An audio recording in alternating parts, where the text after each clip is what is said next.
Our next speaker, and we'll have a time for questions after he's finished, but Brigham C. Willis, MD, Master's in Education, is Dr. Willis, right? Is a founding dean at the University of Texas at Tyler School of Medicine. He has maintained a strong medical educational background and served multiple roles throughout the years, including Associate Fellow Director of Pediatric Care Medicine at the University of Texas Southwestern. I think we have another Southwestern grad back there. He taught at a medical school in Phoenix for over 10 years and held various leadership roles with education at Phoenix Children's Hospital. Good to see a fellow Arizonan for at least a time, right? The University of Arizona and Creighton. He was the Chief Medical Education Officer and ACGME designated institutional official at Phoenix Children's Hospital, where he saw all educational programs at the hospital. He also served as Senior Associate Dean of Medical Education at the University of California, Riverside School of Medicine before moving to Texas. We are very pleased to have him. This is the new founding dean of the new medical school at UT Tyler that they are currently going to build and will be a huge thing for our region. Welcome, Dr. Willis. Thank you. Appreciate it. We got the slides ready and everything. No worries. Well, thanks everybody for having me. It's a real honor to be here and talk about healthcare in the region in general, but our medical school specifically as a catalyst for the change we want to see in healthcare. So I'm going to go through a lot of information about the medical school development and sort of lead that into a discussion of how it's going to hopefully affect healthcare. So we're creating a med school in Tyler. I think most everybody's heard about that. It's very exciting. I'm incredibly honored and humbled to have been chosen to help lead that process. But the first question you got to ask is, why are we even doing that, right? Why do we want a medical school in Tyler? There's a ton of medical schools in Texas, right? Like lots and lots of them. So why do we need another one? And what I would say is that we have a huge, I'll go through some data, a huge problem with access to care in East Texas and the number of providers per population. It's dramatic. So we need a medical school that's going to produce students that are going to become practitioners that will stay in the region. That's the problem. Recruiting people to rural regions is always a challenge. And so the question is, how do we do that? So when I developed the mission and the vision for this school, you don't have to read all these words, a lot of words, I apologize. Our vision is to improve the quality of life and health disparities in a rural region by focusing on everything about East Texas. And I'm going to message this across everywhere I go. It's not it's UT Tyler School of Medicine, but it's the medical school for East Texas. Everything we do is about the entire region, not about being an ivory tower in one city. So that is what it is. If you look through this whole thing, community engagement's our number one pillar for our school, for the first thing, and it's about East Texas, and everything we do is in partnership with all of our communities, including Marshall, including Lufkin, including Nacogdoches. I mean, every single part of East Texas is what we're trying to do.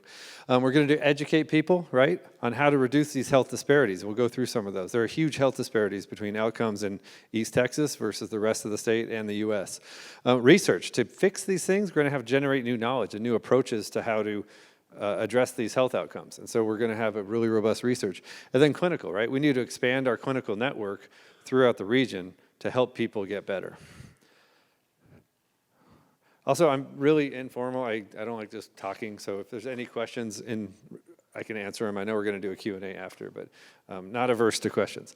So this is what I was talking about. I'm not going to go through a ton of data. This is a composite health outcome for East Texas from the health status report for Northeast Texas from 2021. And if you look here, the dark colors are bad, right? That means the health outcome is poor, and light colors are better. And so if you look at that map, a lot of dark colors in the east of Texas, right? Some of the worst outcomes you can have. And if East Texas were a state, which it could be, it's bigger than West Virginia, we would be between 47th and 51st in any outcome you want to pick.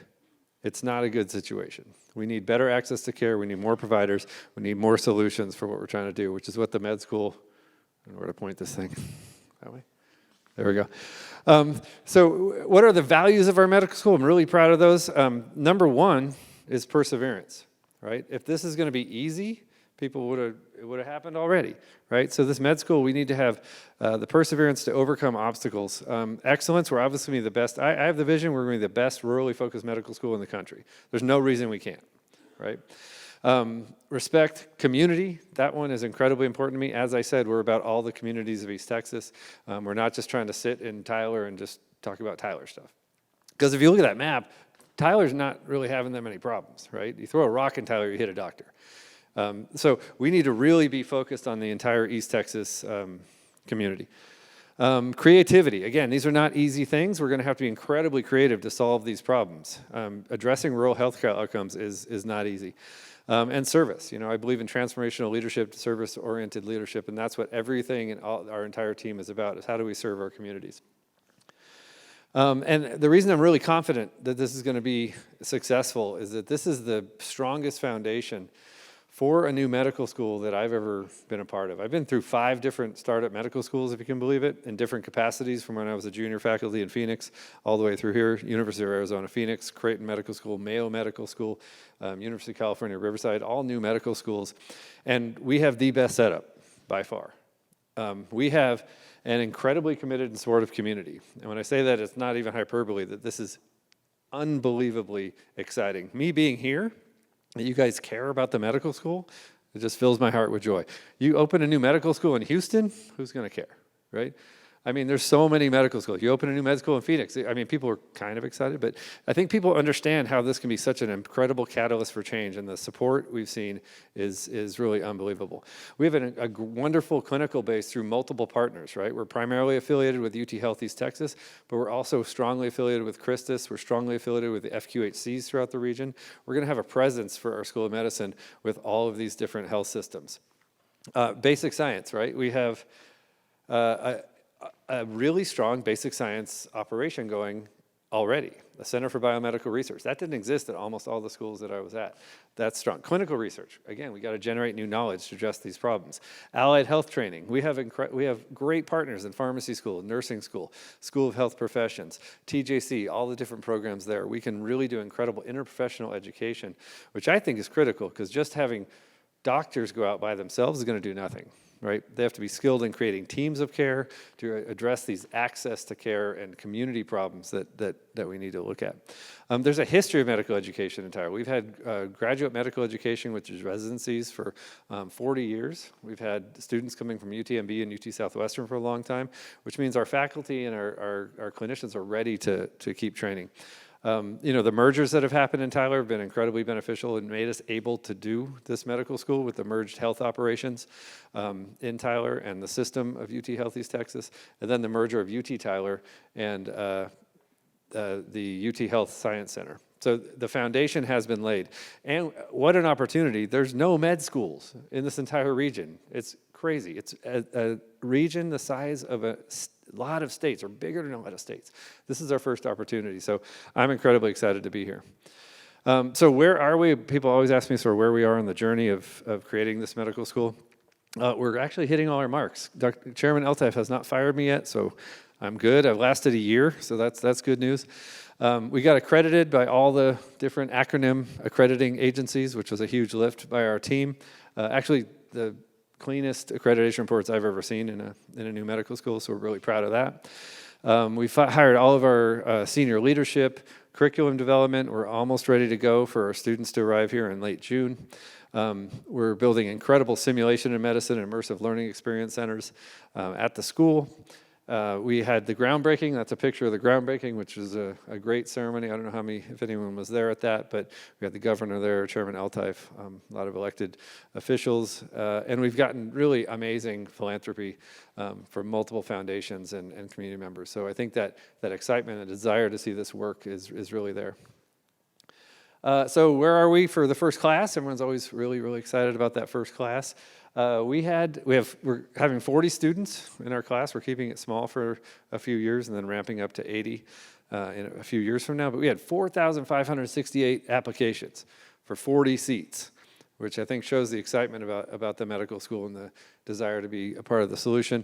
2,034 completed every aspect of the application, meaning all the essays about specifically why Tyler was where they wanted to go. And then we did 272 interviews, and our match day is tomorrow. So we get our initial list of 40 students tomorrow, and we're very excited about that. What I'm excited about is what is our admission strategy, right? I could just There's kids all over the country and Texas. This is not working. I'm trying to go back one. You know, a lot of medical schools are just like, I want the best kids the smartest kids from all over the country, right? But what's our mission? We go back to our mission. We're trying to create a healthcare workforce for East Texas. So who are the people who are going to be most committed to helping East Texas? They're East Texans. So 100% of my students, I want to be from East Texas. So that is our first screening criteria, is the depth of connection of the students to East Texas. Thank you. I think this is incredibly important, because if you're from Marshall, I think you're a lot more likely to come back to Marshall and practice here and be excited about it and stay long term. So that's what we're trying to do. So our list of students for the first 40 that we expect to match, who've indicated they're going to do that, this is the map of where they're from. I'm so excited about it. You don't see anyone outside of Texas, and everyone is pretty close or in East Texas. And you look at the list of towns: Art, Brownsville, Bullard, Chandler, Kilgore, Longview, Lufkin, Nacogdoches, Hallsville. It's so exciting, right? We'll get some Marshall kids in there too. But this is what we're trying to do. We're trying to get East Texas kids into our universities: East Texas Baptist, UT Tyler, LeTourneau, SFA, all these institutions. Get them pathwayed into our medical school, get them residencies in the region, and then they're going to stay here when we partner with all these health systems. So a workforce production pipeline. And then the other thing about that, on that map, what we're trying to do is, you know, after medical school, you have to do a residency, right, for your specialty. So our vision, and I'll talk about the GME in a second, we're going to put GME in all the institutions throughout East Texas. I'd love to see GME program right here in Marshall. Right? There's no reason it can't be here. We're also trying to partner as closely as we can with as many community organizations as possible to amplify the effect of those organizations and provide the support that we can uniquely do as a medical school. Having a medical school, I'm not saying it's magic or anything, but it does add a lot of power to granting agencies and all the different opportunities you might have when you're partnered with a community organization. So we want to, any ideas people have of who we can partner with in Marshall or anywhere within East Texas, we want to do that and try and help. This is just a smattering of things that we've already primarily partnered with, and we want to do more. So residency and fellowship programs, where are we with that? You can't, the number one thing that predicts where a physician is going to practice is where they finish their residency, where they finish their training. So we need to have residencies all throughout East Texas. 4 years ago, we had 3 programs. Our longest standing program is family medicine. It actually celebrating its 40th anniversary next year, which is exciting. But we only had 3 programs. As of now, we have 17, and in 2 years, we hope to have almost 25. So we're trying to add programs in every high-need specialty that East Texas might need so that we can produce people who are going to stay here. We're also trying to do that in the communities where we want them to be. Right? If they all just train in Tyler, they're less likely to go to the communities where they want to be. So we have a program in Athens, Pittsburgh, Jacksonville. We're looking at the north side of the state, Nacogdoches, all over this. Marshall would be great to have a program. I want to embed those GME programs so the students can train here and stay here. And we have the basis to do that. So that's our vision, distribute GME across East Texas. You can see some of the applications we're developing: emergency medicine, anesthesia, you name it. We're really trying to get it done. Pediatrics is close to my heart. I'm a pediatrician by training. Don't get me started on what we need to do for pediatrics in East Texas. We really need some work there, but across the board, we're trying to fill the need. And we've been pretty successful already, and this is only going to grow. I just wanted to show you. We've graduated 407 residents and fellows in the programs, and just those 3 programs. And if you look at the growth just in the last 5 years, it's gone from 77 to 147, and we're hoping to double that in the next 5 years again. So the more physicians we can produce in all these high-need specialties, the more we can make a difference. So, you think about how... we have lots of great hospitals in this area, but what are the other ways that an academic institution in the region can actually improve the value to the healthcare systems? I think there's a bunch of ways.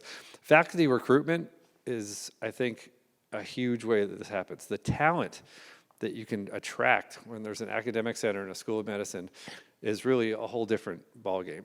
We've already seen that just in the year since the School of Medicine's kind of been in development. The level of people who are coming, sending applications, wanting to be a part of it, be part of the leadership, develop a new school, address these problems. It's absolutely amazing. To be honest, just as an example, one of our chair positions that's open, we got an application for someone who's a Nobel Peace Prize nominee and just one of the world leaders in their field. And that just wouldn't have happened without the School of Medicine being there. So it's a catalyst for increased talent and recruitment of faculty. Events and professional development are something else we can offer, which I'll get to in a second. Recruiting top-notch faculty to support in clinical roles, obviously increasing the growth. Examples, we got a Department of Medicine chair named Jarrett Berry from UT Southwestern, who's one of the preeminent researchers in cardiovascular preventive medicine in the world. He ran some of the biggest studies ever done. He's in Tyler now, trying to make a difference in East Texas and applying his skills to rural health outcomes. Think about that, cardiovascular preventive medicine. That's exactly mission specific for a lot of the problems that we have in East Texas. We just got a new chair of the Department of Psychiatry, who is a chair in Toledo and has created incredible programs and research programs throughout her career.